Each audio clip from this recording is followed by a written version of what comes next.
Hi friends, cauliflower కర్రీని అసలు తినని వాళ్ళు కూడా ఇలా చేసామనుకోండి ఇష్టంగా తింటారన్నమాట.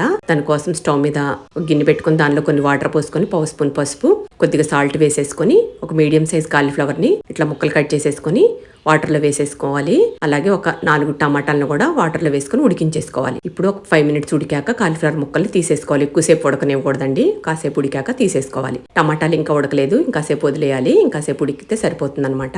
ఈ లోపల స్టవ్ మీద కళాయి పెట్టేసుకొని దానిలో 2 స్పూన్ల ఆయిల్ వేసుకొని 1 స్పూన్ తాలింపు గింజలు, అలాగే 2 రెమ్మల కరివేపాకు, మీడియం సైజ్ ఆనియన్ ని సన్నగా చాప్ చేసుకున్నాను. అలాగే ఒక 3 చిల్లీస్ ని కూడా ఈ విధంగా కట్ చేసుకొని వేసేసుకోవాలి. కొద్దిగా వేగాక 1 స్పూన్ అల్లం వెల్లుల్లి పేస్ట్ వేసుకొని పచ్చివాసన పోయేదాకా వేయించుకోవాలి. ఇప్పుడు ఇందులో ఉడికించుకున్న కాలీఫ్లవర్ వేసుకొని బాగా అంతా కలిసేట్టు కలుపుకొని హైలో పెట్టుకొని ఒక 5 మినిట్స్ వేయించుకోవాలి. ఇప్పుడు సిమ్ లో పెట్టేసుకొని ఇప్పుడు ఈ టమాటాలు ఉడికిపోయినాయండి, వీటిని తీసేసుకొని వీటి మీద పొట్టంతా ఈ విధంగా తీసేసుకోవాలి. తీసేసుకొని ఈ విధంగా ముక్కలు కట్ చేసేసుకొని చిన్న మిక్సర్ జార్ లో వేసుకొని ప్యూరీ చేసేసుకోవాలి. ఇదిగోండి ఈ విధంగా ప్యూరీ చేసుకున్నాక కాలీఫ్లవర్ ముక్కల్లో ఆ ప్యూరీ వేసేసుకొని రుచికి సరిపడా సాల్ట్, అలాగే పావు స్పూన్ పసుపు, 2 స్పూన్ల కారం, 1 స్పూన్ ధనియా పొడి, 1 స్పూన్ జీరా పొడి వేసేసుకొని బాగా అంతా కలిసేట్టు కలుపుకోవాలి. ఈ విధంగా కలుపుకున్నాక ఇప్పుడు ఇందులో ఒక చిన్న గ్లాస్ తో వాటర్ కూడా వేసుకొని అడుగు నుంచి పైకి బాగా కలిసేదాకా కలుపుకోవాలి. సిమ్ లో పెట్టుకొని లో టు మీడియం లో ఒక 5 మినిట్స్ ఉడికించుకున్నాక కొద్ది కొత్తిమీర వేసుకోవాలి. అంతేనండి, ఎంతో టేస్టీగా ఉండే కాలీఫ్లవర్ కర్రీ రెడీ అయిపోయిందండి. ఇది చపాతీలోకి, రైస్ లోకి, రోటీలోకి సూపర్ టేస్టీగా ఉంటుంది. ట్రై చేయండి.